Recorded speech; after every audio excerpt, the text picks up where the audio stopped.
So, Peter, I'd just like to introduce you to my students in my program. Yeah. We have.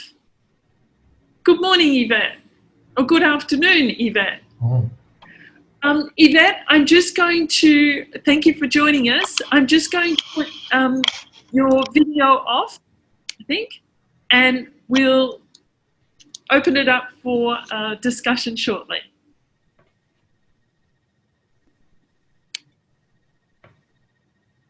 Okay.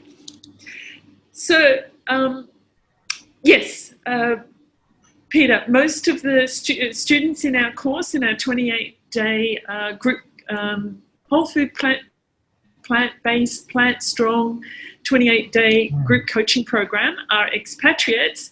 But as of Monday, we have our very first Chinese group starting, which is excellent. Exciting. Yes, it is.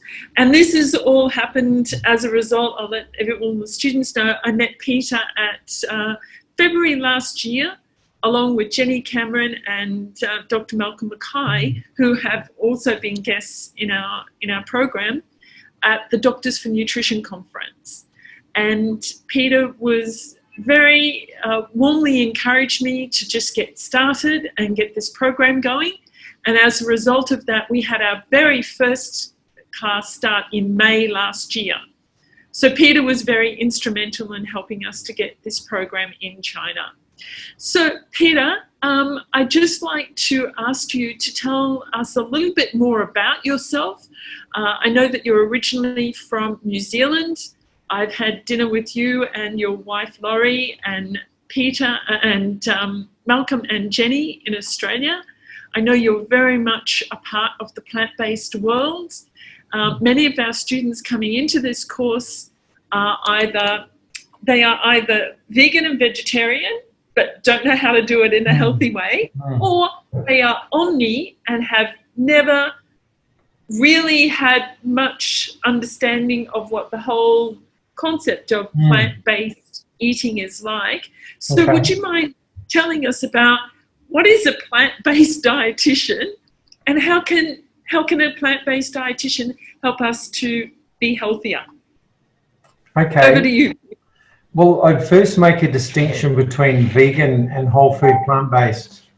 And I prefer to call myself whole food plant-based because a vegan tells you what you don't eat, which means you don't eat animal food.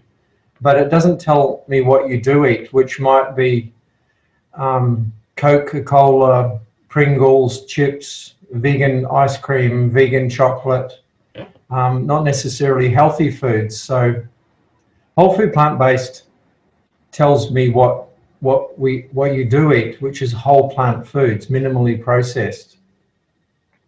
And so I describe myself as that, whole food plant-based, or WFPB for short. It's a bit of a clunky term. I haven't heard a better one, but anyway, a lot of people are discovering cutting out animal foods from their diet because they feel better, but there's so much unhealthy vegan food around now. One has to be careful to make healthy choices, and it's really eating the way that we've evolved to eat. Having factory-produced food and even having animal agriculture, keeping animals captive and killing them for food is a relatively new phenomenon evolution-wise. We started keeping animals captive, domesticating them about 10,000 years ago, which is an eye blink in terms of our total evolution. And in terms of putting food through factories, which almost always makes it worse, we only started doing that a couple of hundred years ago, really, processing our food. And that's partly or mainly because for the manufacturers it makes the food keep better and they can make more profit. So that's what I do. I help people on that journey from wherever they are to giving them the science around what is the optimal diet and helping them on the journey to get to that place.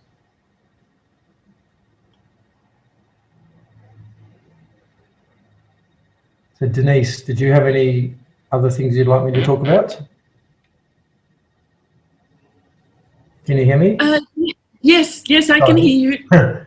It's disconcerting not being able to see you. I'm trying to reduce my presence, so it's more about you. I know it's weird talking to an empty screen where I can just see 3 names. It's easier actually to see your face. Peter, I know that you are looking forward one day to being able to come over to visit us here in China. But I'd just like to give you a little bit of information about the situation in China. Whole food plant-based eating, as being separate from veganism, is only a very, very relatively new concept over here. So far with my students and the various groups that I run over here, which are kind of like Facebook and kind of like WhatsApp, I've introduced the idea of whole food plant-based, but I've also started to introduce the idea of whole food plant-based professionals. Now, I tell my clients and potential clients that I am an integrated medical coach, which means I help people with my nursing background. I help people who've got health issues to choose, who choose to do a whole food plant-based diet, way of eating. I help them to do that. But I've also introduced the concept of a whole food plant-based physician, Dr. Malcolm McCann, a whole food plant-based nutritionist, Jenny Cameron, and now I'm introducing them to the concept of a whole food plant-based dietitian. Would you very kindly explain the difference between veganism and whole food plant-based? And so for a number of our students starting the program on Monday, they will see this video and they will understand that there is a difference between vegan and whole food plant-based. Would you mind just going and explaining what is the role of a whole food plant-based dietitian, and how can clients work with a whole food plant-based dietitian to achieve their health goals? And basically in that, what's the difference between a whole food plant-based dietitian and a not whole food plant-based dietitian? Well, the dietitian might be just an omnivore and recommend, a certain amount of dairy products, a certain amount of meat being okay, cut off the fat, etc. But to me, that's not backed up by the science. And so a whole food plant-based dietitian is to me, it's the best interpretation of the vast amount of science out there, particularly, say, someone like Dr. Greger, who I was listening to this morning, who collates all the research from around the world every year. And he has a really good podcast where he's interviewed by Rich Roll, came out this week. So I'd recommend that. Rich Roll does a really good podcast. So a vegan dietitian, again, it's a difference between whole food and whole food plant-based and vegan. A vegan dietitian might be okay with processed foods, oil in the cooking. I advocate cooking without any oil because that's a processed food and it's extremely energy dense. And when the majority of the world are trying to lose weight, 70% of Australians pretty much are overweight or obese. Oil is the last thing that will help. And it's inflammatory. It has a number of other problems. It's too much omega-6 fatty 3 acids.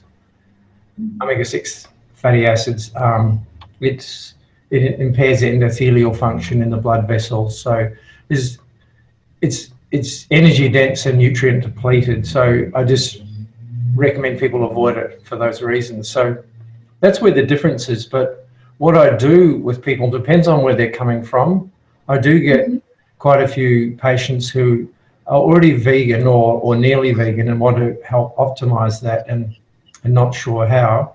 For example, I saw a woman this morning who's having trouble binge eating and eating foods that aren't healthy and aren't even vegan, but wants to be vegan. And it was helping her, and she wants to lose weight, and she needs to lose about 30 kilos. So it's around giving people the strategies to make that change, to survive with that change, understanding the rationale for those changes, and linking them to resources that will help them sustain that change. Because there are, it's hard to make the change for many people. It can be a huge shift from where they're at, and there's a lot of social and cultural and emotional pressure and habits tied up, a lifetime of habits often for people.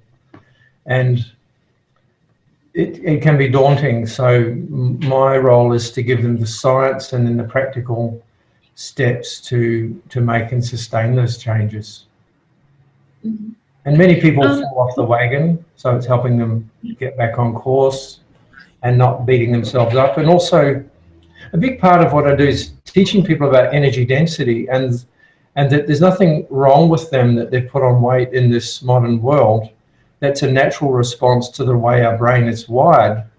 We're programmed to go for the most energy dense food in the environment because we evolved in a time of concentrated famine and scarcity. So those more rich foods would keep us going for longer. So when we're surrounded by them everywhere in constant abundance, our primitive brain, which evolved in a time of constant scarcity, is a mismatch. And so people will automatically grab those richer foods because that's what their brain is wired to do, and they get a dopamine hit when they do that. So helping people understand that and teaching them that there's nothing wrong with them. And I had to reiterate that to this woman this morning. Nothing wrong with her at all. She thought her metabolism was stuffed because she'd put on weight and gone up and down. And I said, no, your body's fine. It will heal itself. It's a remarkably resilient and self-healing organism if you give it a chance, if you stop injuring it. So that's a key part, giving people that context and taking the blame off them, but giving them strategies to navigate and survive in this obesogenic environment.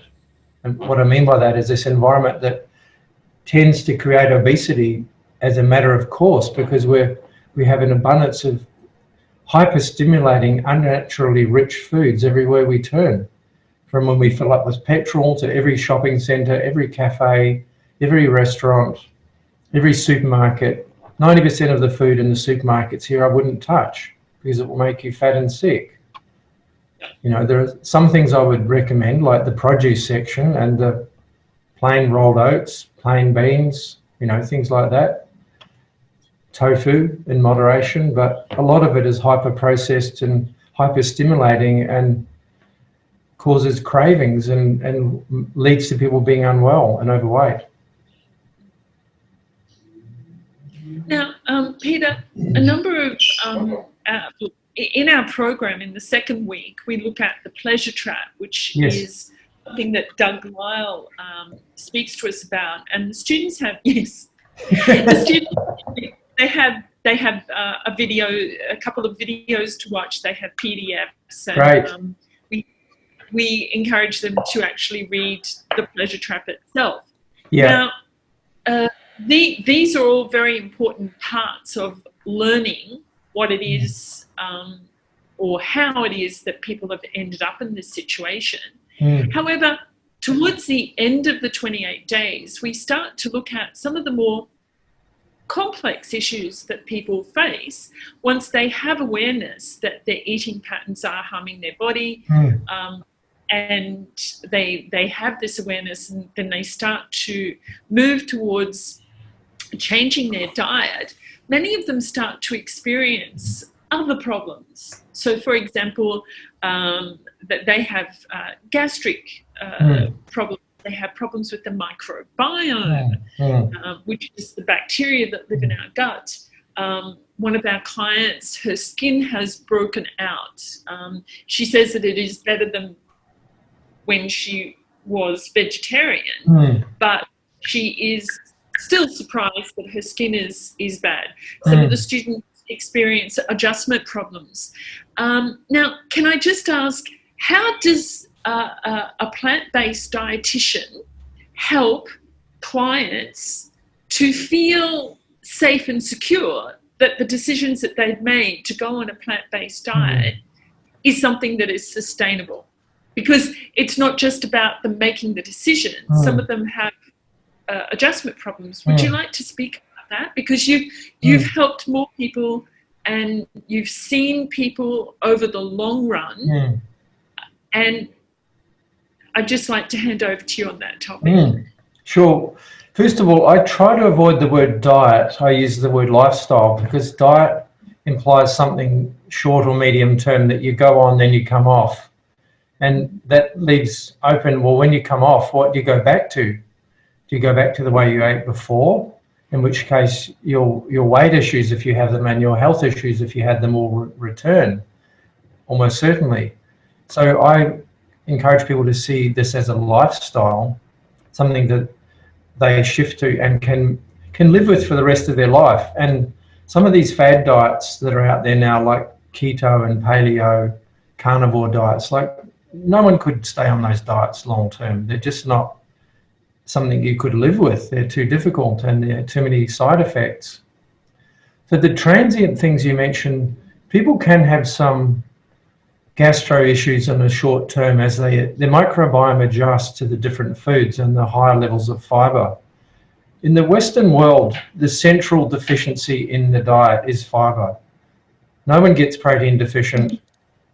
That's a massive furphy, but we are massively under-eating fibre throughout the West and the developing world as well, as we have more animal food which has no fibre and more processed food where typically the fibre is removed, like refined grains, where it's white pasta or white rice or white bread or cakes and baking and biscuits. Those are made with refined white flours.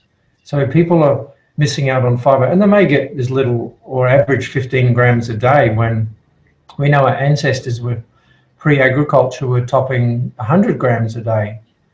So our gut takes some time to adjust to that, and some of the microbes might have gone through not being fed for many years, and so it might take time to acquire through your life a more diverse microbiome population.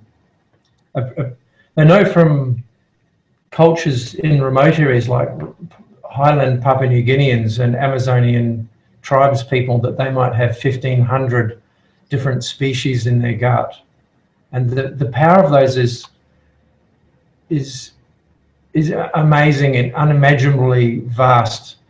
It's a symbiotic relationship. They outnumber us 10 to 1, our human cells. 10 of them for every human cell, which is mind-blowing. But their DNA is 100% more than our DNA. So 1% of all the DNA in the organism is human. 99% is microbial. And we get a lot of benefits from the byproducts of that microbial processing of the things that comes through our GI tract, particularly the fibre, and that's particularly short-chain fatty acids, butyrate, etc. Our body needs those. So can be a transition period where things like legumes can give a little bit of gas and discomfort, but if they're introduced more gradually, then the microbiome will adjust. But I've also supported and encouraged people where possible to go 100% overnight and just ride it out. Mm-hmm. I think that's easier than moderation and going slowly, because you get quicker feedback and quicker turnaround of your symptoms improving, and more energy, better sleep, less aches and pains, etc. So a little bit of transient GI issues are usually less than the other discomfort they were feeling anyway. But that tends to settle for most people. And most people on a Western diet, or even modern Chinese diet, probably have some gut dysbiosis. And that takes a while to settle and recover. There can be transient issues as well from when you shed fat.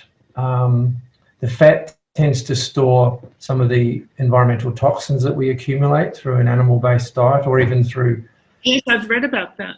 Yeah, through just pollutants that we inhale and ingest. Even if we eat plant-based, we get at least tenfold less if we lower on the food chain. So we eat the plants rather than the animals that eat the plants. So every step up the food chain, or that trophic layer, they think there's a tenfold increase in concentration of those pesticides and pollutants and environmental toxins. So many of them get stored in the fat tissue.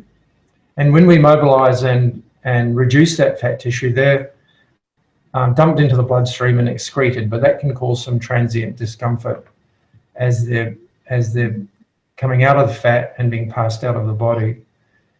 And acne I haven't seen. I have seen many clients or patients where acne resolves very quickly within a couple of weeks, and acne is often a consequence of dairy product consumption. So cutting that out, and there's some research around this, is very beneficial for the skin and reducing acne.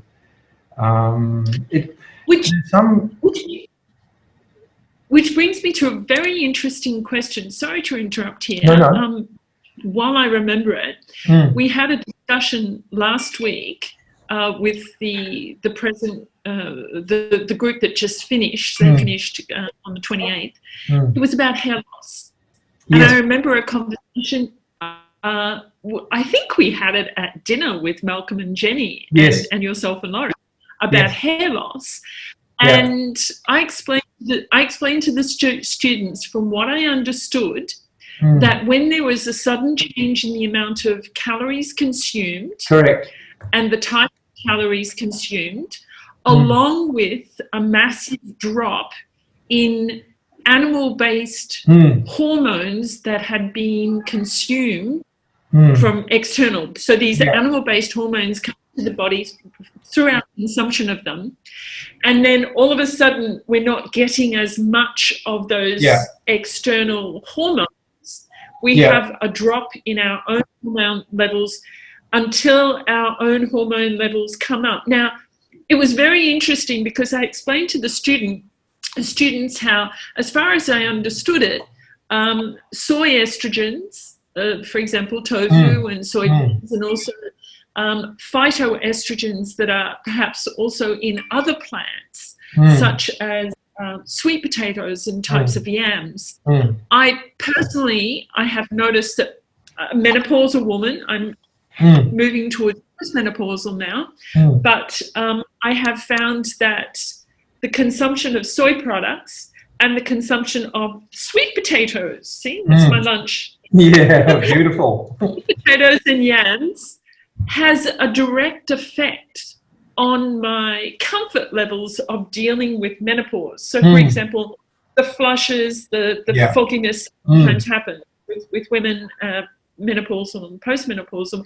All of those symptoms are much easier if I have a diet that's high in sweet potatoes and yams and high in like soy, edamame, like soy products, but not processed soy. So, for example, soy milk. My body just reacts. If I do not have it in 2 weeks, I start to have more serious symptoms. So would you mind going into a little bit of detail about that? Because it's an area of topic that is of great interest to many of our clients because they experience hair loss. Right. And I've just opened a page on Malcolm and Jenny's fabulous website. They have a separate page on hair loss. It can come from rapid weight loss and dietary change, and it's transient, it passes, so it's nothing to be alarmed about. My hair all good. Yeah, your hair's great. It's a self-limiting condition. It's called telogen effluvium, and it's it comes back, so it's not a big deal to stress about. It can be disconcerting if you don't know what it is, but it's relatively uncommon. I haven't seen it directly in a patient I've worked with, but it's enough that people get distressed by it.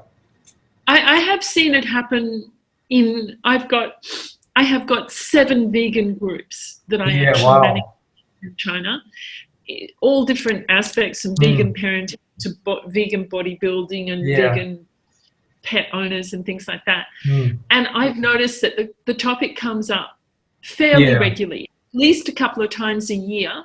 I know people who've had it. And it's usually from a female who suddenly realizes her hair's falling out. She may have been vegan for less than 12 months, and it's of a great concern because a lot of a woman's self-identity is from the quality of her hair. And I've seen people sort of struggle with this, but so I've seen it over here happen quite a bit. And it can be from the reduction in energy and a rapid weight loss. So those things can happen if you shift to a plant-based diet, and often will if people eat really well. So if they're carrying extra weight, it will come off quite easily, especially when you drop things like oil. So what would be the best things? So say we've got a client and he or she has gone plant-based and they've suddenly noticed a massive drop in, hair loss. Now for men, a lot of men would think it's just a balding. It's I've got too much testosterone thing.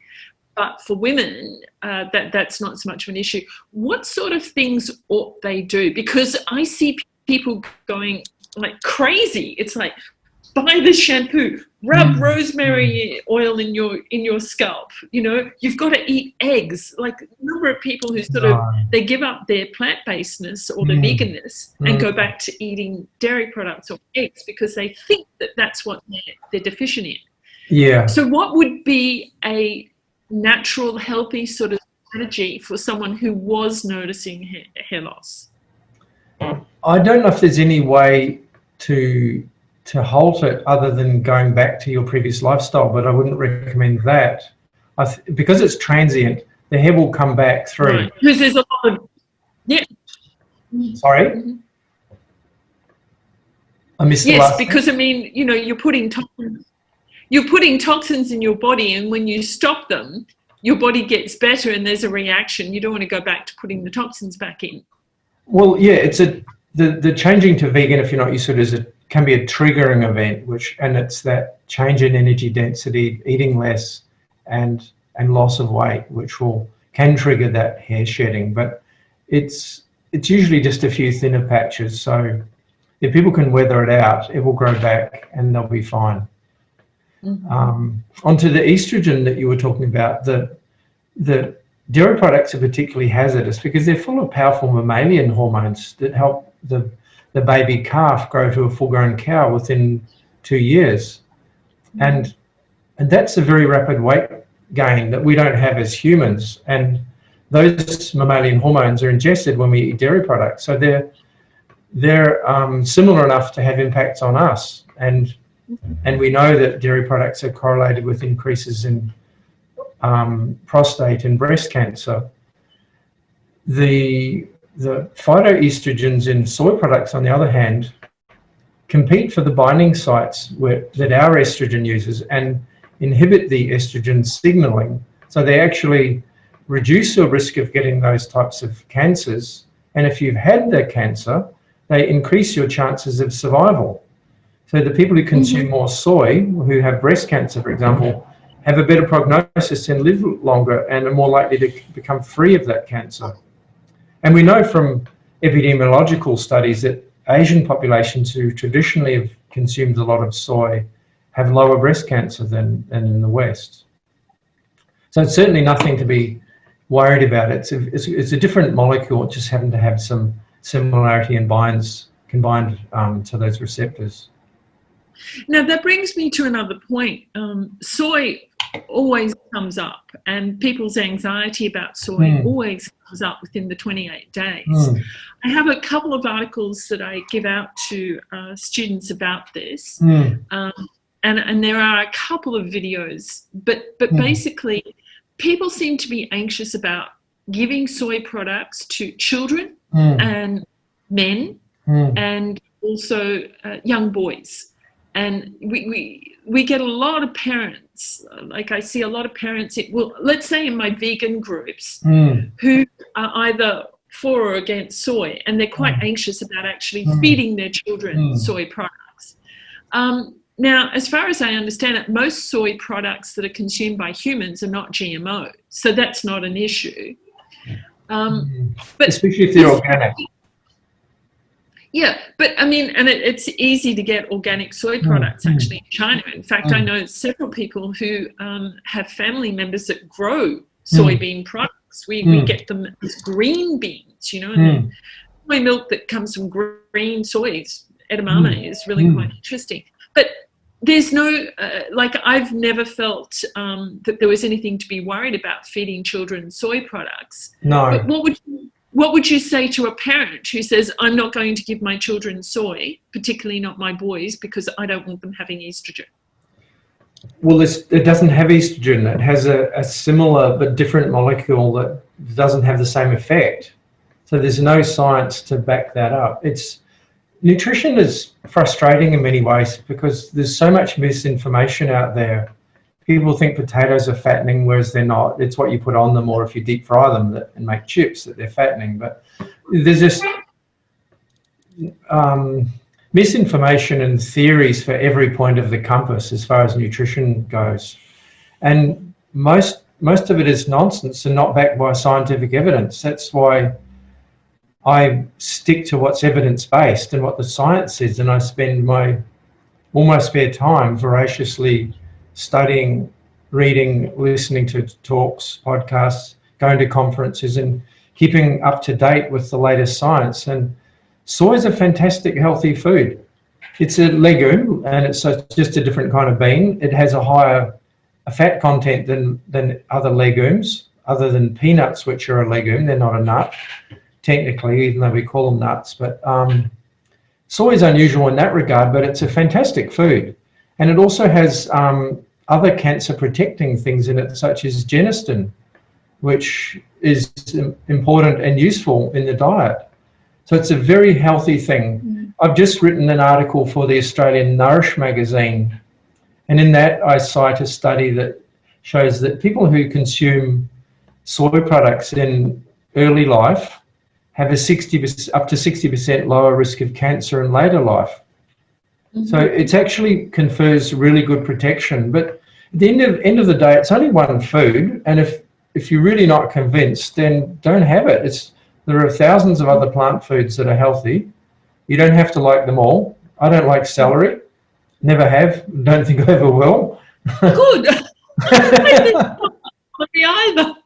But I live quite happily without celery. I've learned to like beetroot, and I love that now. I didn't like it when it was only canned pickled beetroot that I had as a kid, but raw grated beetroot in my salads, I love it. So I eat tons of beetroot now. But if you don't like soy, don't have it. If you don't like corn, don't have it. You know, there's a gazillion other healthy foods. So, but it is one that confers some really positive benefits. So I would encourage people, if they want to dig deeper, look at the science that Dr. Greger communicates on it, nutritionfacts.org. So go into that website and look up soy. You can search his 2,000 videos and his many, many blogs. Search under the term soy and you'll find a ton of evidence. He's got some really good stuff on that. And he cites and shows you actual research. At that, I'm going to open up the gallery and see if we can. We've got 6 participants. Wow. I'm going to open up. Hang on a sec. I'm just going to open up so that everybody can unmute all. Okay. Unmute. Okay. And then whoops, hang on a sec. Oh gosh. I'm not terribly good at this sort of thing. I'm going to That's okay. Ask to start video. Ask to start video. Ask to start video. Okay. Oops, Mahalia, unmute. Okay, so, oops. So we have Mahalia and Yvette and Kuldeep. Yes. Hello. And Regina. Okay, so hello. we're now, I think I've covered all the questions that I wanted to ask Peter. I'm opening it up for the group now. Feel free, just put your hand up. And can I first of all apologise for being late? I feel absolutely terrible to have kept you waiting. I'm just feel dreadful about that, so I'm so sorry. I was looking forward to this and I mixed up the times. That's fine with me. I just got off. Okay. So fire away if you have a question. Okay, I have a question. I mean, so I just finished the first month with Denise, but I'm continuing with the program, and I think I'm going to continue forever and ever. So I've battled with weight all my life. I've always been overweight, and for the past 2 years I've been like a vegan, mostly for the most part, but eating a lot of, you know, like the processed stuff, you know, the vegan nuggets, etc. And now I've been introduced to, you know, calorie density, not using oil, which was very overwhelming at the beginning. But now I just had lunch now, and it was a no oil compliant meals. So now I think most of my meals are compliant, you know, like green light meals, and then here and there maybe I might have yellow light kind of situation. Yes. So so you were talking about something about the guides, the biodiversity of the guides. So I feel like I've been on and off like for maybe the past, I don't know, 15 years. You know, I go very unhealthy. So I feel like, I don't know how long my system will take to maybe adjust to going back to its normal gut what's that word? Microbiome. Yeah. So I'm a little bit worried about that, because I feel like maybe I've caused a lot of damage. Because Denise we were talking about fasting. She was telling us about fasting yesterday. And I mean, there were times when I'd actually done it, but for me, the purpose was for weight loss. And she mentioned something that it's not supposed to be for weight loss. It's supposed to be to maybe reset your body and focus on healing. So I've done all these things, but like with not the right motives and not with the intention of a lifestyle change, but like a quick fix, you know? And so now that I'm on this path of, okay, this is a lifestyle change, I'm not planning to go back to using oil. I want to be whole food, plant-based, no oil, and then maybe eventually I'll be no salt. But for now, I'm just focusing on the oil, you know? Yeah, that's good. So so my question is, like, how long will it take? Is it something I need to worry about? Because I also haven't done any blood tests, you know, because I know my iron levels are not that great, because I can never donate blood because they always complain about that. So what would you advise as a dietitian? First of all, on your iron levels, just quickly, they'll be lower as a vegan, but at the low end of the range, but rather than at the top, which a person who eats a lot of red meat might be. But that's a good thing, because iron can cause oxidative damage, and most Westerners have too much iron. So if it's at the lower end, that's fine. And if you can't get blood, maybe it's a touch too low. So power in the dark leafy greens and the beans. That will help you.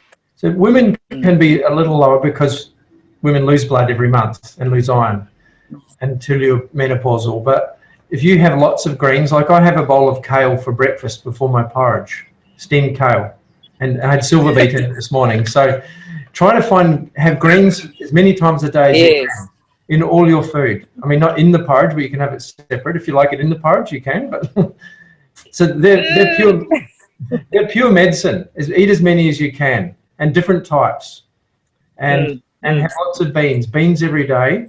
That will help your iron, and always have things with them that have vitamin C, and onions and garlic. They facilitate the iron absorption. And don't have tea or coffee an hour either side of the meal, because that inhibits the absorption.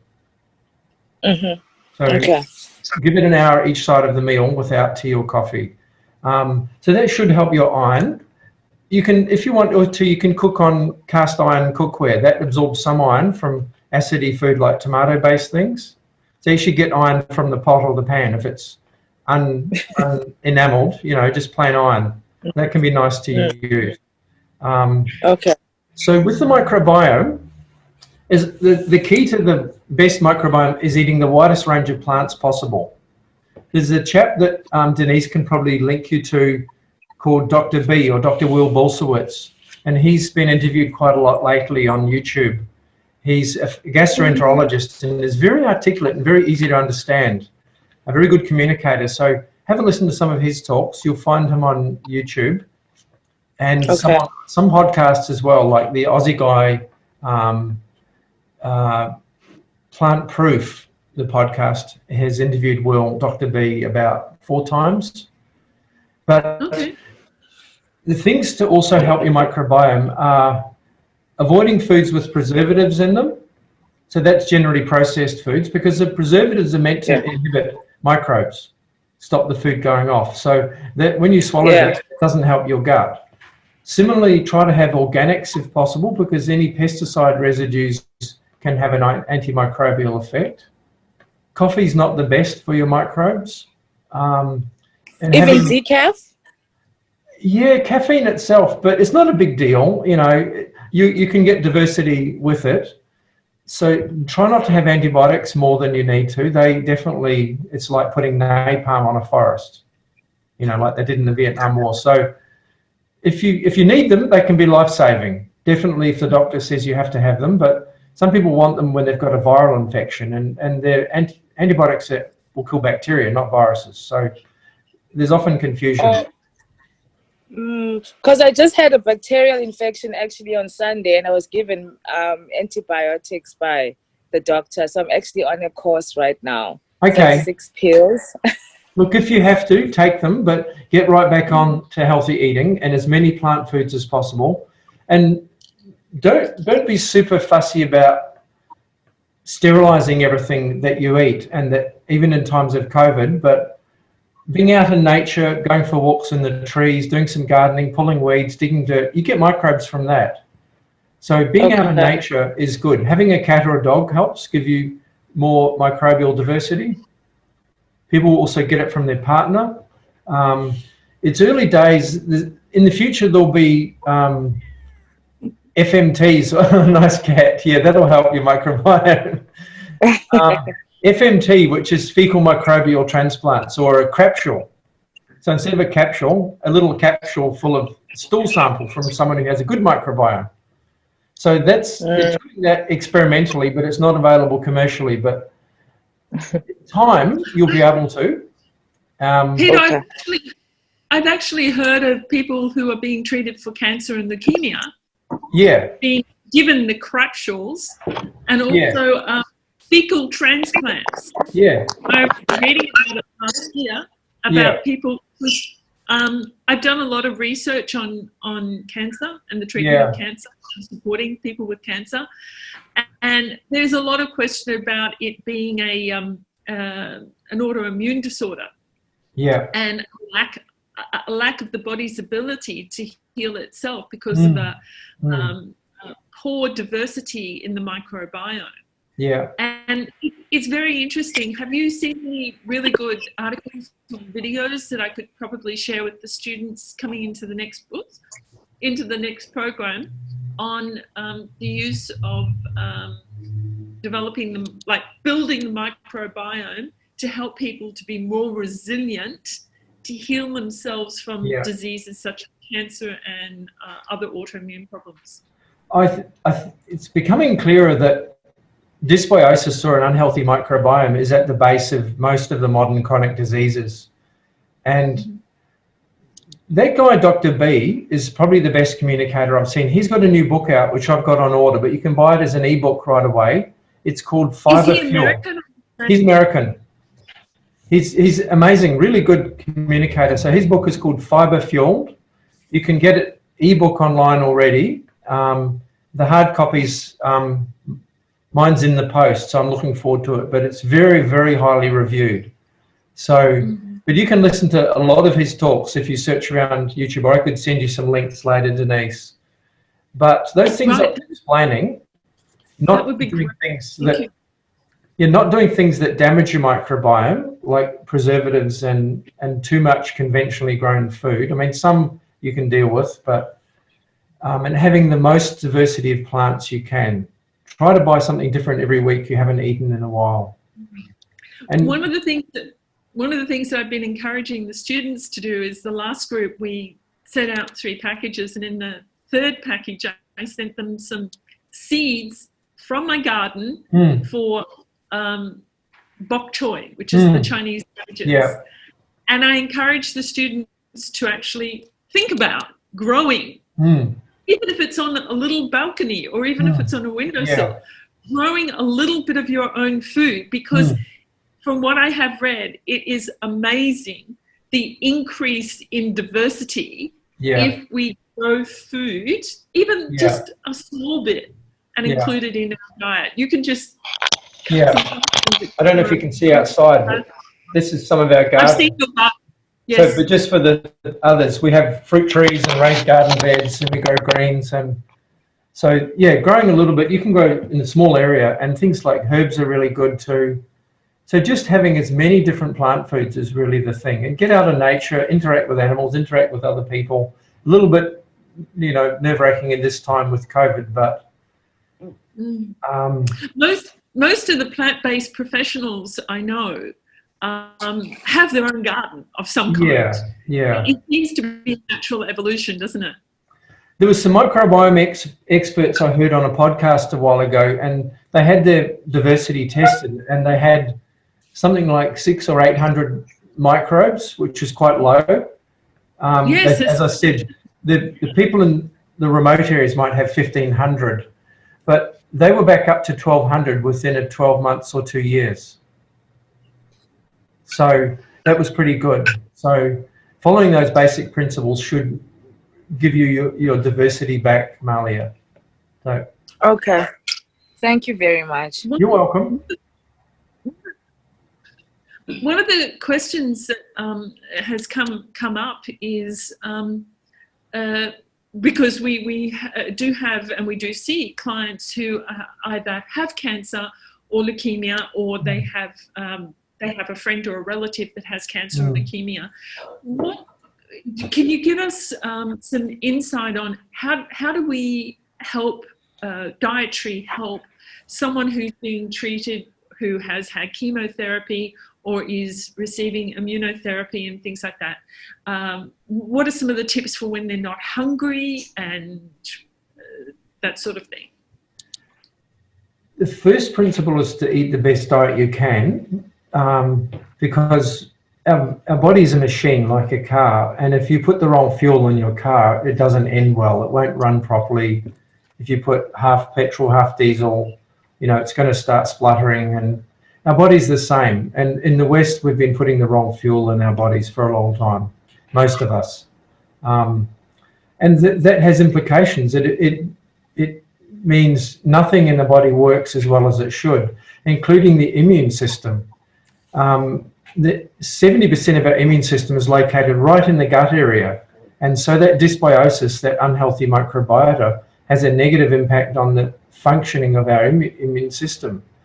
So eating as well as you can helps everything, including your ability to fight disease.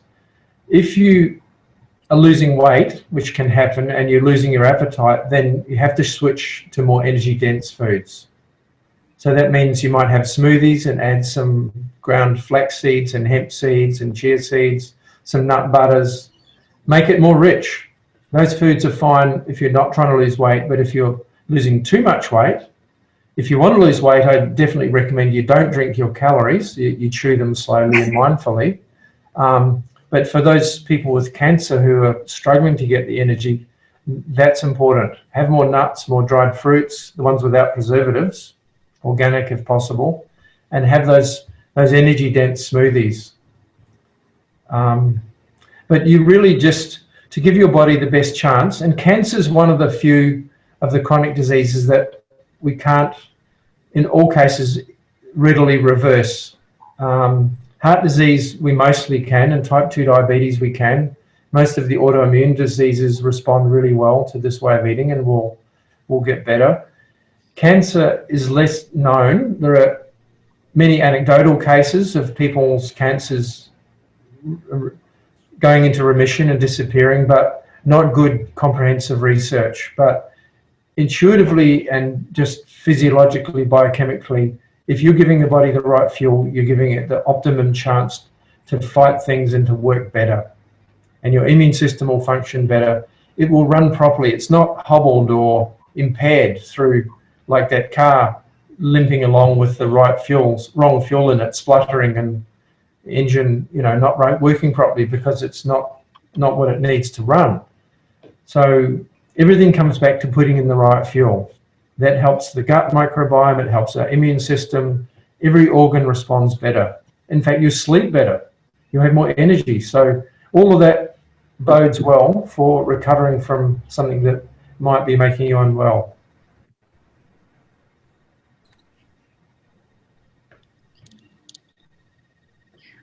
Yvette and Regina, do you have any questions you'd like to ask?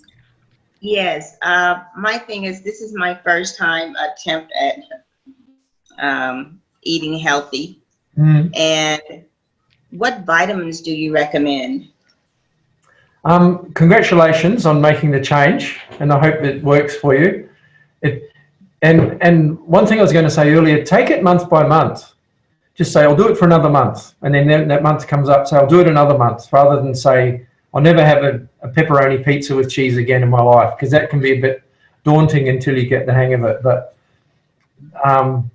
vitamins, the only one I recommend that people need to have is vitamin B12. And I would get a smaller dose pill, like 100 micrograms.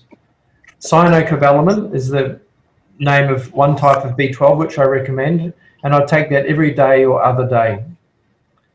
So we would normally get vitamin B12 from microbes. So our primate cousins, say in an African jungle, would get B12 when they drink the stream water and it gets some bacteria in the water. They get it because they're not washing their food. They say a gorilla, they get it from contamination, basically from bugs, dirt and feces. That's where our other primate cousins get food, the B12 from. We treat our water, we wash our food, we take the dirt off, we pick off the bugs. So we're not getting B12. And so it's really an artifact of our clean modern living, which is good because we don't get cholera anymore. But modern agriculture now, they have to give B12 to livestock because they're not getting enough either. So they're still giving pills to the cows, and then people get it from eating the cow meat. It's safer to take a pill yourself and cut out the cow and let the cow have a nice life. So other than that, it's worth getting a blood test once a year to check that all your biomarkers are okay. So the GP, if they know their trade, you say, I'm eating plant-based. Can you check my lipids, my zinc? Calcium shouldn't be an issue if you're eating greens and beans. And osteoporosis is not primarily a calcium intake issue. It's a lack of weight-bearing exercise is the main problem, that people have bone density problems. So making sure we don't sit too much is important, and we get weight-bearing exercise every day. You might want to think about iodine, and it's hard to get an accurate test on that, but consume some sea vegetables occasionally, once a week. Be careful of kelp because it has too much iodine. Iodine's one of those odd ones that has a window of tolerance.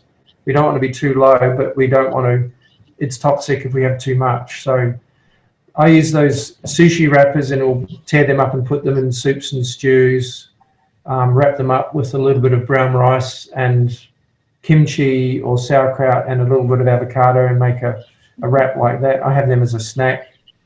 You can brush them with a bit of, the pickled ginger that you can buy when you make sushi. I get the liquid and I brush it on the seaweed and then bake it in the oven for a few seconds until it's crisp. And then it makes a really nice snack. So there should be iodine in the soil, but some areas like southeastern Australia where I live are a bit lower in iodine. So talk to the doctor about whether you're okay. If you're really nervous, you can take a 150 microgram iodine supplement, but I haven't done ever in my life, and you probably generally don't need to. So B12 is the main one, but the GP would also test your iron to make sure that's okay. But if it was too low, you'd be feeling a bit of fatigue, and it'd probably be better to get it checked. But really, if you eat a wide variety of whole, unprocessed plant foods, you should get everything you need. Does that reassure you? Yes. And I have one more question. Oh, one second. One second. Regina is just about to start. She's starting the course on Monday. Yeah. And Deep and Mahalia have been in the class, and they know that one of the things that I teach the students is we have a class called Herbs and Spices Make Things Nicer. And one of the things that I said to students, this is some of the sushi sheets. Yeah. Sashimi, powderized. it's called. It's powderized. It's like this. Okay, that's just that one. I call that fish. Yeah, and it's mixed with some roasted sesame seeds and some nutritional yeast and a little bit of chili powder and some pepper and a few other herbs. And this is really lovely sprinkled on rice. It would be. And it's a very good source of iodine and a whole lot of nutrients, including a lot of minerals. So we learn that as we go through the course. Good, yeah. But really, there's Regina, B12 is the main one. You must take that, and it takes a long time to run out, but you don't want that to happen. It can be catastrophic. So just lock that in and make sure you always have some. I put it somewhere where I always see it every morning when I get up. So like near where I make my tea in the morning, and so I don't forget. So it's under my nose. You can put it where your toothbrush is, so it reminds you as well when you grab that. But have one every day or other day, and 100 micrograms is enough. Okay. And also, I drink coffee every morning, at least a cup of coffee, and I have sugar with my coffee. So, how much? Quite a bit. So and I think that's my biggest thing is, I used to drink more than 1 cup a day, but now I just drink 1 cup a day, but I have my sugar. Yeah. You know what? You can reset your palate in 3 weeks. Really? You could either wean it down and just have less and less, and it will taste and you'll get used to that. Or you could just go cold tofu overnight and cut it all out and have just the coffee with no sugar. And within 3 weeks, it would taste normal. Regina, we look at the potato diet. We look at the second week, we look at the pleasure trap. And then towards the end of the second week, we look at strategies for dealing with the pleasure trap. So how we get hooked to drinking coffee and eating sugar, salt and greasy food, and how to actually fix that issue. It's actually one of the things that is a pretty big part of the program, and it's been very enlightening. I think Mahalia and Kuldeep will tell you their experience there. Yeah. My partner still has a coffee each day in the morning. She has it with some soy milk, but no sugar. And it's not an altogether bad drink. I've stopped drinking it mainly because the caffeine is so strong for me. I'm kind of a sensitive pedal and it bounces me around and I get a bit too wired. But I've even stopped using tea. I have herb teas now because I'm trying to avoid all caffeine, other than a little bit in the cocoa powder I use sometimes. But it has antioxidants. It's a plant food, so it's not, on balance, is not strong evidence that you have to avoid it. But the sugar won't help you. No. So if you can wean that off or just go overnight and cut it right out, you'll get used to it. It'll taste fine. I went to Timor once a few years ago and they had all their coffee black and very sweet. And I just rolled with it. I drank it like that. Came back home and just reverted to the way I used to have it. So we can adjust to things. I tried it, but I didn't like it very much. You'll get used to it. Maybe have it with a bit more of a big splosh of soy milk in it. Okay, I'll try it. That mellows it a bit. So actually, cashew creamer. If you're only using small quantities of it in our plant-based milk class, I actually show students how to make plant-based milk, but also a plant-based creamer. It's 50% oats, 50% cashews. It's a very good transition food if you are having something like coffee and you want to have something that gives it a sort of a creaminess, but also a sweetness, because cashews are naturally sweetened. And so if you actually soak the cashews before you make the cashew creamer, the cashew oat creamer, it adds a little bit of sweetness to the coffee. Okay. So it is possible. It's possible. But part of this program is retraining your palate to get used to foods that are less salty, less sugary, and less fatty, because that's the hyperstimulating foods that we've been enculturated, whatever the word is, to get used to. We've been raised on those, and they're everywhere around us. They're unnaturally stimulating, hyperstimulating. So we need to retrain our palate to have foods more like as they were grown and as the way we've evolved to have them. And therefore, they're not going to make us sick. The foods that you find in food courts and cafes everywhere are not what we've evolved to eat. They're too sweet, they're too fatty, they're too salty. That's what's causing our epidemic of obesity and chronic disease. So you can make that change overnight or gradually, whatever works for you, but as long as you head in that direction and get there as soon as you can, then your body will thank you for it. And your mind will be clearer, sharper thinking, you'll perform better at work, improves your mood. I've seen all these things. Mm-hmm. Okay. Do we have Yvette and Kuldeep? Do you have any questions you'd like to ask? Because we're coming towards the end of our time with Peter. Okay, I do. I was going to say, I don't drink coffee, but I love soda, especially Coke Zero. So that's kind of what I drink a lot of. I used to drink it a lot. I've gotten it down to like maybe 1.5 a day. Liters or glasses? Huh? Liters or glasses? Yeah, it's a small can of it. Yeah. So 375 mils, I think a small bottle is. I think so. I'd have to look at it again. So yeah, because I know when I don't get it, I really get the craving, and I think it's also the caffeine because I'll get a headache if I don't take it. Yeah. So how can I start weaning myself off it? And like you said, I think it's that pleasure trap thing again, because I just really will crave it if I don't have it. Yeah, definitely. And the artificial sweeteners are quite problematic for our health. Mm-hmm. They found that they're still just as likely to increase our risk of diabetes and so forth, and overweight. They trick the brain, and so there's no good side to them.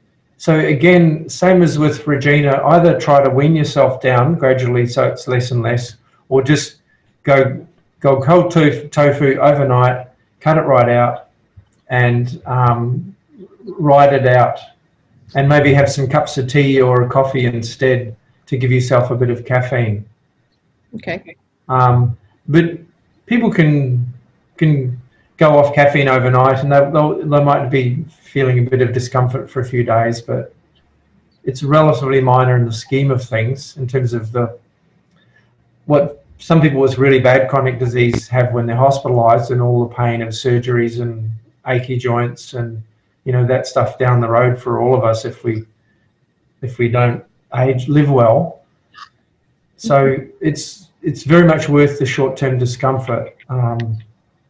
And also think about the environmental side. It's wasting a lot of plastic bottles buying those drinks. Sure. So it's just a bottle full of chemicals and colorings. We don't need it, but I know it gives some satisfaction. So Well, I was going to ask another thing, like you were saying, to get off of sugar. I guess I get most of my sugar from the soda, but as far as using a lot of sugar, I usually use honey. Is that a good substitute? Or not particularly. Honey? No. Again, try to get used to not having the food sweetened like that. Okay. Where's that phone? Oh, sorry, it's behind me. I'll just ignore that. It's training the palate to deal with not having foods that are salty, fatty, and sweet. Okay. So it's honey is like raw sugar or white sugar or maple syrup. It's energy dense and nutrient light. Okay. And it's exact opposite of how we want to eat. We want to eat for our health nutrient dense and energy light. So, for example, a head of broccoli is very nutrient dense but low in energy. That's the optimum, is foods that do that. So the sugars like honey have no fiber, very little nutrients. It's just pure energy. So there's not much positive about it other than that we're programmed to like that sort of thing. But that, again, that's the mismatch of our primitive brain with the modern world, where these things are ubiquitous and omnipresent, and we get in trouble because we're not wired to deal with this modern world. So you really have to fight against it and just build in those new habits, make them normal, and just tell yourself, that's not food to me, that's not something I do. You know, I can walk down the supermarket aisles, look at all the vegan ice creams and daydream about how nice they'd be, and go, I'm not buying that. So it takes some willpower. And if the other thing I teach people is it's easy to say no when you're in that supermarket aisle, but when it's in your freezer, it's much harder to say no. So don't bring those things into the house is a general way to, you can control your own environment, and that makes it easier for you. If you get that craving, it's a bigger step to have to get in the car or go for a hike down to the shop, and you can probably stop yourself doing that. But those 10 paces to the freezer to grab that ice cream, that's not enough of a barrier. Yes. So make those barriers. At the beginning of the 3rd week, Peter, we have a complete overhaul of our pantry and our refrigerator. Great. And some of the students are repeating the course, and so they'll be just starting from day 1 and things like that. But what happens with new students is usually by week 3, at the beginning of week 3, because week 2 we look at the pleasure trap, and at beginning of week 3 students get rid of the stuff in the pantry, and then we start stocking the pantry with good stuff.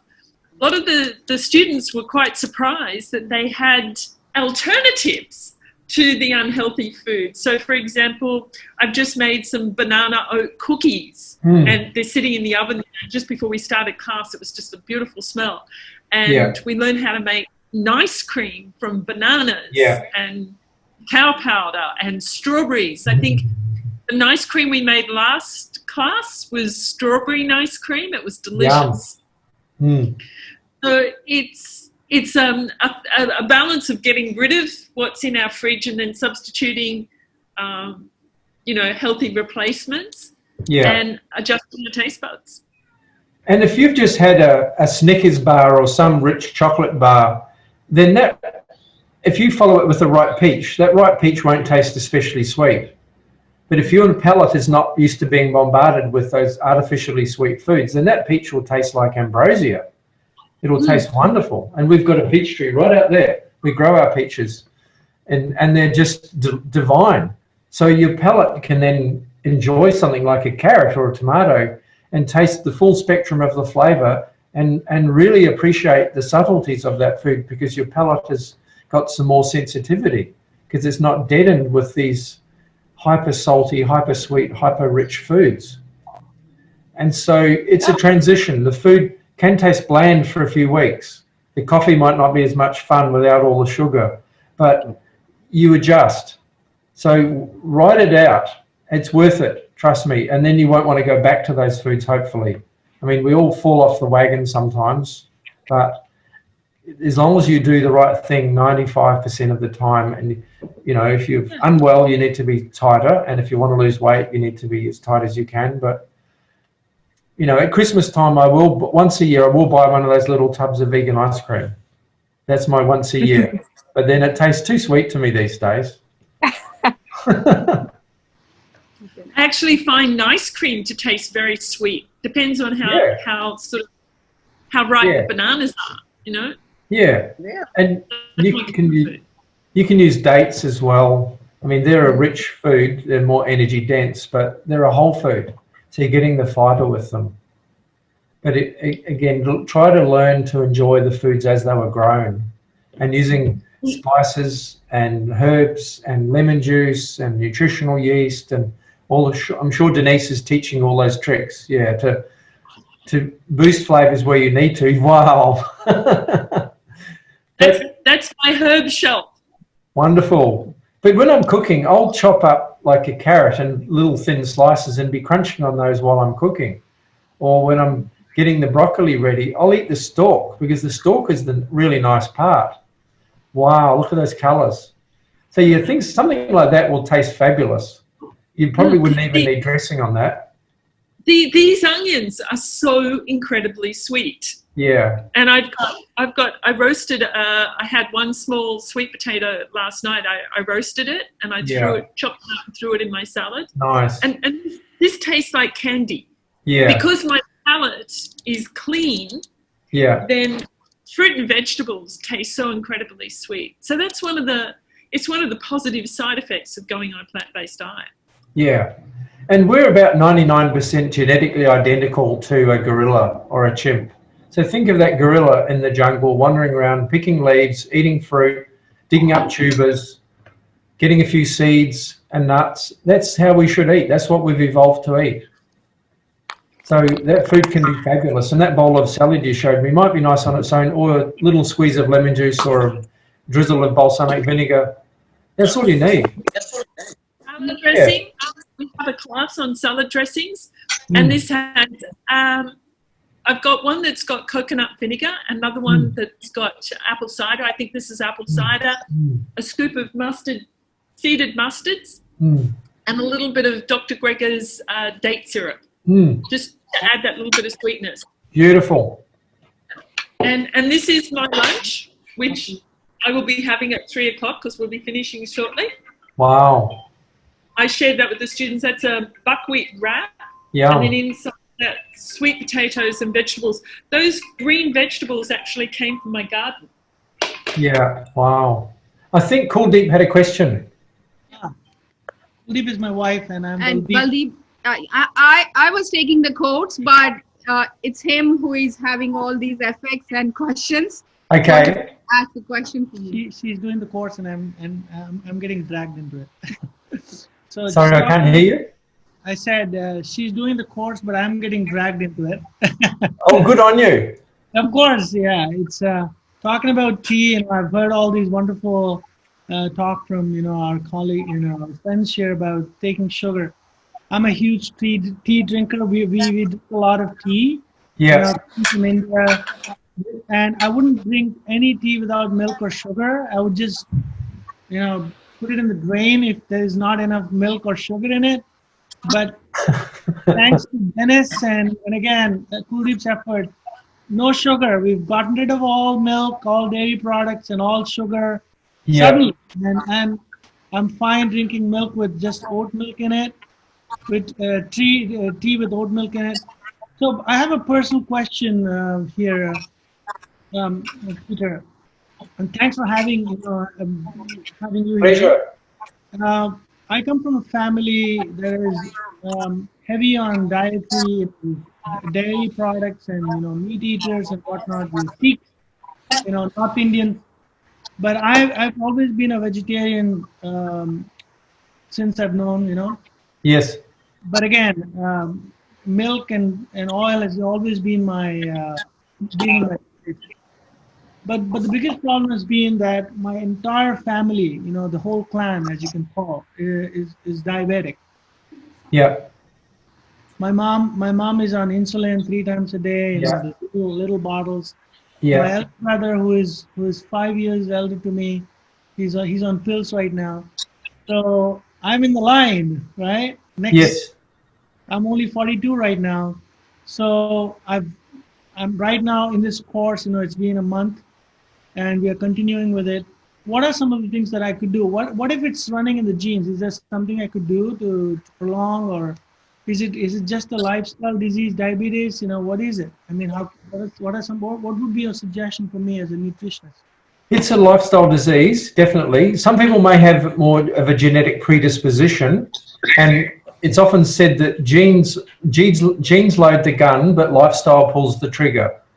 And so the genes needn't be activated, and we know that because in developing countries pre-Westernization, diabetes and heart disease were exceedingly rare, and those people ate traditional plant-based diets with animal food at best as a condiment, because people weren't wealthy enough to be able to afford to eat animal foods every day. They were foraging and farming, and they might have had a cow or a chicken or a pig, but they couldn't kill that animal every week because they didn't have enough. and they didn't have enough land. So it was a celebration food. So they were eating plant-based mainly and not factory food, because they had to make their own food, and they weren't eating rich food. So we know diabetes type 2 is reversible if you catch it at not too late a stage. If you're insulin dependent, you can still get improvements, and some people can come off the insulin. They think by the time you're diagnosed with diabetes, perhaps 50% of the cells in the pancreas that make the insulin might have been gone, expired. But there should still be enough there to help you make insulin. The key to reducing the risk or reversing type 2 diabetes is lowering the fat content in your diet and the fat in the body, because it's not a sugar issue, it's a fat issue. The fat in the muscle cells in particular impairs the ability of the insulin to transport the glucose into the cell. Mm-hmm. And so dramatically reducing the fat in your diet, taking out the oil, taking out the rich foods, having less nuts, taking out the animal food, the paneer, the cheese, eggs, those things are all high fat and will contribute to diabetes. And I know the modern Indian diet is very high fat and very high sugar. Yes. And there's it's very common for people to put on weight, especially around the middle. Visceral fat is particularly risky. So shedding that is important, but you'll get a turnaround within a few weeks of eating better if you stick to it and really well.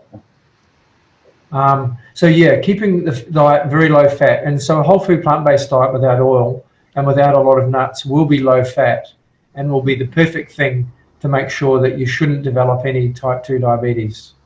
Well, I was close to 100 kilos in the beginning of April, thanks to COVID, that we had to sit a lot and do online work, and my weight went up to about 100.5 kilos. For the first time, I touched 100 in my life. And after that, I don't know, I thought, it's enough is enough. I need to do something, and I started doing some exercise.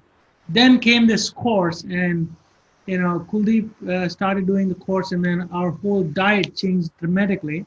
Yeah. And my exercise, I kept it constant. I was biking a lot. So now I've kind of lost 8 kilos, and I'm down to 92. Great. And that'll help. So that'll keep coming off. And what's your height in meters? Height is 6 feet, 180 centimeters. 180. So I'm around the same. I'm 182. So depending on how muscular you are, maybe you should be down to around 70, 75 kilos. So you'll get there if you eat well and continue this. And a kilo a week is probably a good weight, a maximum to lose. You wouldn't want to lose more than that. But that'll come off steadily. There might be plateaus. And if it plateaus... So we did like 3 things, Peter, like exercise, plant-based food, no oil, no dairy, no milk and everything. No sugar. Yeah, no sugar. Great. And also fasting. We did for every day 16 hours or intermittent 18 hours fasting. Yeah. 3 things added together, we can see the result. So what is your take on fasting? There's a lot of research on fasting coming out at the moment, and it seems to be beneficial, but there are many different types. So that's what you're talking about, is more of a reduced feeding window rather than fasting per se. There are 8-hour window or 6-hour window we had. And that can help if it works for you. The research from someone like Dr. Greger, for example, in his new book, How Not to Diet, which I'll show you. This is a fabulous book if you want to go into detail about the tricks. Really interesting, and he's very funny too. But he's very evidence-based. And he argues that the research shows that eating in the morning is better for losing weight than having most of your energy intake in the evening. So you're better to skip dinner. And this works. This is what the Seventh-day Adventists do. They often have no evening meal or a very small one, and their biggest meal is lunch. So if you can load up your intake to the start of the day, that helps. But he's got thousands and thousands of tricks and tips in here. It's amazing. very interesting book. And one of the things that we're doing, thanks to Dennis for leading us to this Spud Fit guy, I got so motivated that I said, okay, from here on, I'm keeping my dinner pretty simple. Simple. I'm just eating sweet potatoes. And that's it. Yeah. I don't want to be thinking too much about my dinner. I'm going to spend all my energy and focus on preparing for next day's lunch. So cutting vegetables, chopping vegetables and stuff like that. So dinner is all about boiling a bunch of sweet potatoes, and that's all my dinner is. Would you recommend that? Because a lot of my friends, they see me now and they say, are you crazy? This is not sustainable. You're not going to be able to do it. It's not going to give you enough nutrition. And then I point them to this guy and they say, that's one guy you're talking about, you know, and you cannot be just relying on this one person. So what's your take on that? I would still have some fruit and some salads and some other vegetables and cooked things like soups, because it's more sustainable. As I said earlier, it's better not to see this as a diet. It's better to see it as a lifestyle, something that you can live with and be happy with and enjoy and look forward to and have joy and pleasure in it. So the potato thing was a desperation measure that he did, and it worked, but I don't think it's the most sustainable way to live in the long term, and it makes it difficult to socialize. It just has more challenges. So you're doing the right thing by taking out the oil and sugar and salt and eating exclusively plant-based. That is enough to fix you. Exercising is important, but having the right diet is probably 80% of good health. Yeah. So you're doing the right thing. Mm-hmm.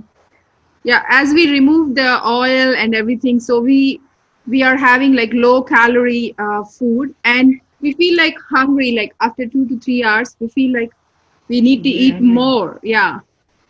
I don't know. Also eat more or have a snack. If you feel hungry mid-morning or mid-afternoon, then have a banana, have a carrot, have an apple, eat anything that's unprocessed and plants or vegetables, you know, fruit or vegetables.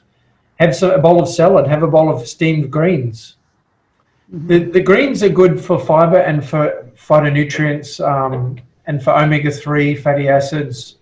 So that's why I think it's better not to cut them all out. It's enough of a challenge going from a normal diet to whole food plant-based. I would stick to that, and even the reduced fasting window, it's not essential. You can do very well without that as long as you have the right whole food plant-based diet and lifestyle and some exercise. We're all meant to be moving and active. And modern life is too sedentary.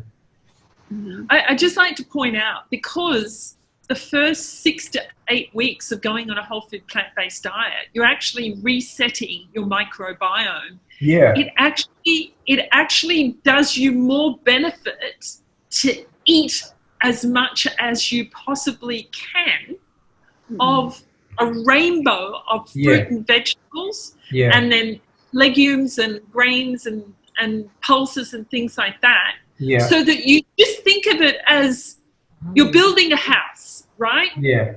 And you've cleared the old property off.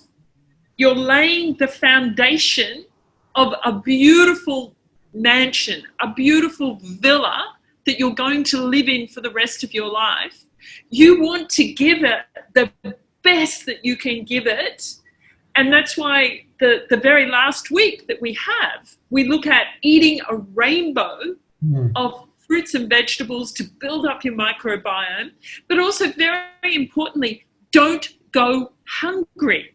You know, we create a whole lot of snacks. Okay, this is not a program of self-deprivation. No. Yes, if you want to try a bit of intermittent fasting later, that's fine. But the first 6 to 8 weeks, you're setting up your gut health. And so the most important thing is to get as much nutrients in there to cleanse it out. Because, for example, brown rice, well-cooked, good quality brown rice, oats, they will actually take out a lot of, for want of a more polite word, crap in your system. so that you're cleansing out, you're getting rid of all of the rubbish. You know, the contractors are coming in and they're taking all the stuff out, and you've got this beautiful, nice, clean base, and you're building your solid foundation up for a really solid building. So I'd just like to point out, people who have gone through this course actually originally was 6 weeks. And in a 6-week period, the first 3 students that went through it, 2 of the ladies, one of them lost 6 kilos and the other one lost 8 kilos. Yay! Okay? They didn't even change their diet until the beginning of the 4th week. Okay? And they kept coming to me and they say, Denise, I'm eating so much. You know, because the first 3 weeks they were sort of transitioning between what they used to eat and what they are now eating, like adding the daily dozen foods, you know, just you eat more green vegetables, fruit and vegetables. You have no space for hamburgers and pizzas, okay? That's right. Well, you end up having this much of a pizza when you would have eaten the whole pizza. If you have just eaten a whole bowl of Dr. Greger's unfried rice, and then you meet up with your friends, you're eating pizza, you just eat a slice of it because you've got no room, okay? So by the 4th week, the students started noticing that they actually really enjoyed the food that they were making and they were eating more of it. By the end of the 6 weeks, so many of them, that they had lost so much weight. And one of the gentlemen, his name's Alan, he's active in the group. I saw him, he was active this morning. He actually, by the 3rd week, had decreased his insulin, and now he doesn't take any insulin. And he was 71 at the time of the course. That was May last year. He's now 72. And he's more than happy to share his story. Just chat to him in the group. So does that help, Kuldeep? Yeah. Yeah. Thank you. Thank you so much. You're welcome.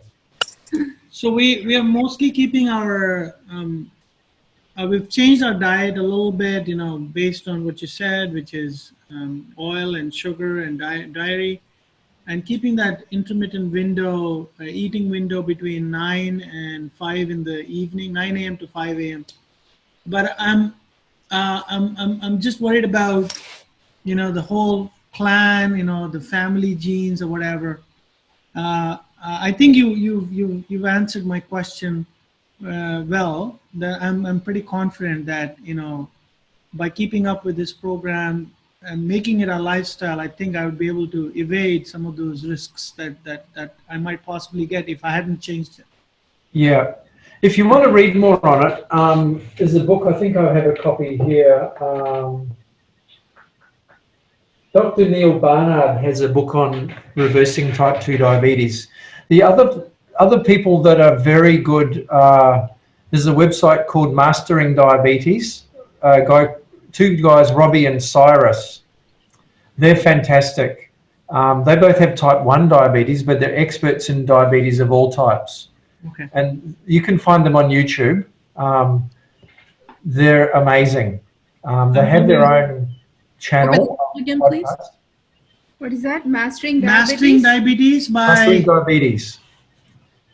So they're very smart young guys, and they're amazing. They've helped thousands of people around the world. They're absolute experts on it. So they have a book out too recently by the same name. So that was probably the best book to buy.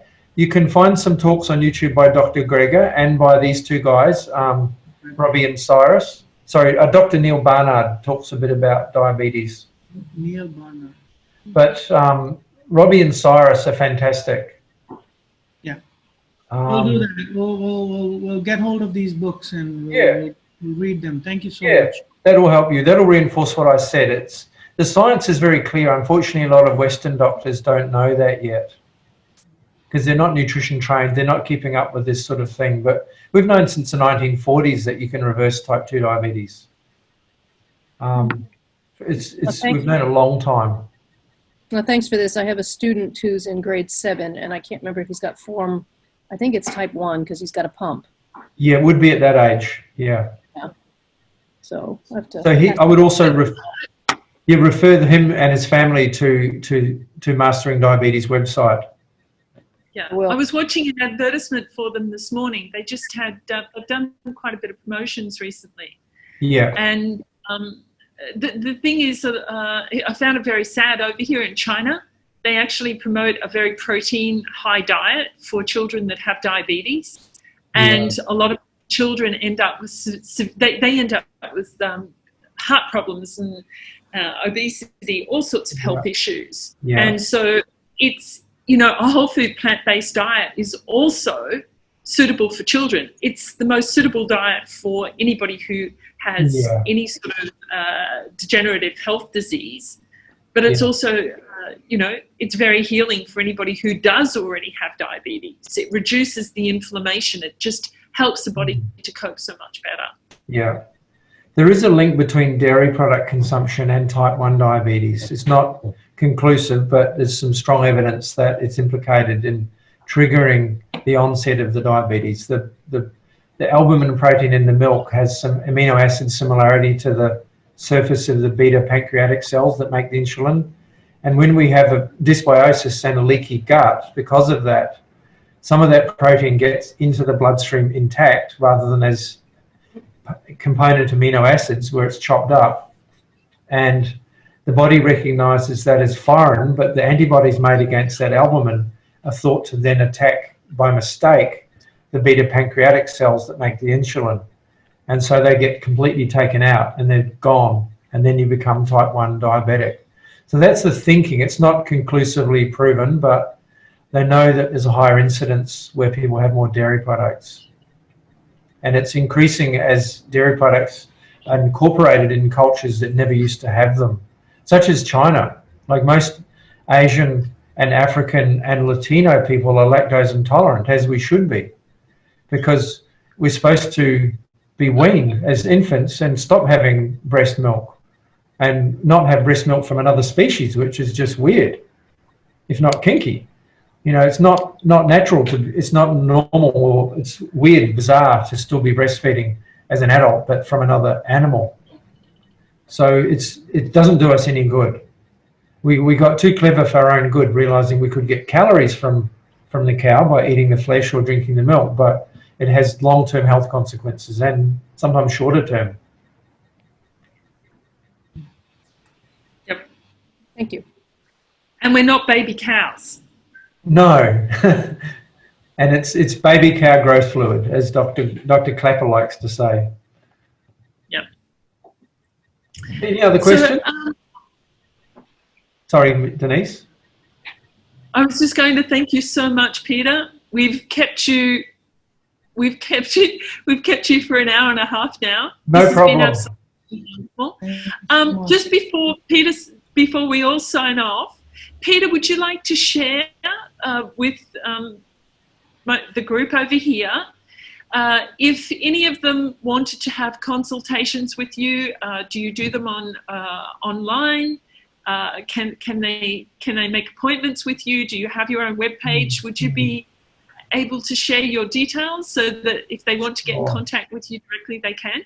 Sure, I'd be delighted to help if anyone would like that. My webpage is pretty minimal. It's just a landing page. I'm always too busy to populate it. I'm actually in the process of getting another one designed, and it's halfway there, and I need more time to write the content. But the web address is perfecthumanfood.com.au. And I can do a consult via Skype or Zoom or Messenger if needed. Do you have an email? Could you share your email address in the group chat? Yeah. Please? Yeah, it's, in the chat, sure. Perfecthumanfood.com.au, right? Yeah. And the email is perfecthumanfood@gmail.com. It's on the contact information. tab. It's on the contact. Yeah. So you can email me if you like. So I'd be delighted to help. But thank you for I think I did do an info sheet on Peter. I think I posted it. It ought to be on that. Thank you for the Thank you for the chance to speak to you all, and I apologise again for being late. I just feel dreadful about that. So very unprofessional. It was worth waiting, Peter. Okay. Very much worth waiting. A pleasure. And we hope that we can hear from you again. We can you know, I'm looking forward, hoping at some stage, maybe the four of us, Malcolm, Jenny, yourself and myself, maybe we could do an online forum of some kind in the future. That would be wonderful. Delightful. Okay. And of course, once we've gotten through all of this COVID, it would be lovely to have you over here in China to show you around. Thank you. That'll be exciting. Well, lovely to meet you all, and all the best with your health journeys. Thank you. Thank you so much. Thank you. Thank you. Bye, Peter. Thank you very much.